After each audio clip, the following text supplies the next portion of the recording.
அஸ்ஸலாமு அலைக்கும். ரொம்பவே சாஃப்டான சப்பாத்தி எப்படி செய்கிறதுன்னு பார்க்கலாம். இந்த சப்பாத்தியை பார்க்கும்போதே தெரியும் எவ்வளோ சாஃப்டாக இருக்குது அப்படின்னு. அதுக்கு நான் 1 கப் கோதுமை மாவு, தேவையான அளவு salt, 1 table spoon sugar, 2 table spoon நெய் ஆட் பண்ணியிருக்கேன். இது இல்லைன்னா நீங்கள் எண்ணெய் கூட ஆட் பண்ணிக்கலாம்.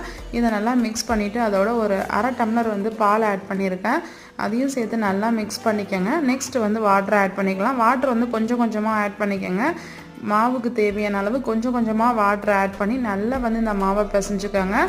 அதோட பார்த்திங்கன்னா ஃபைனலாக ஒரு 2 டேபிள் ஸ்பூன் ஆயில் ஊற்றி நல்லா மாவை பிசைஞ்சு நம்ம ஒரு 2 மணி நேரம் அப்படியே நம்ம ஊற வச்சிடணும். அது நல்லா சாஃப்டாக வருது. நம்ம மாவு பிசைறதுல தான் இருக்குது. நம்ம பிசையும் போது நல்லா ப்ரெஷர் கொடுத்து நல்லா பிசைஞ்சோம் அப்படின்னா அந்த ஹார்டான மாவு கூட அப்படியே சாஃப்டாயிரும். அதுலேயே சப்பாத்தி நமக்கு எப்படி கிடைக்க போகுது அப்படின்னு தெரிஞ்சிடும். நம்ம சப்பாத்தி தேய்க்கும் போது ரொம்பவே திக்காக தேய்க்காமல் மீடியம் சைஸில் தேய்ச்சி கொஞ்சமாக கீ ஆட் பண்ணி ஒரு மீடியம் ஃப்ளேமில் வச்சு எடுத்தால் சூப்பரான சப்பாத்தி ரெடி.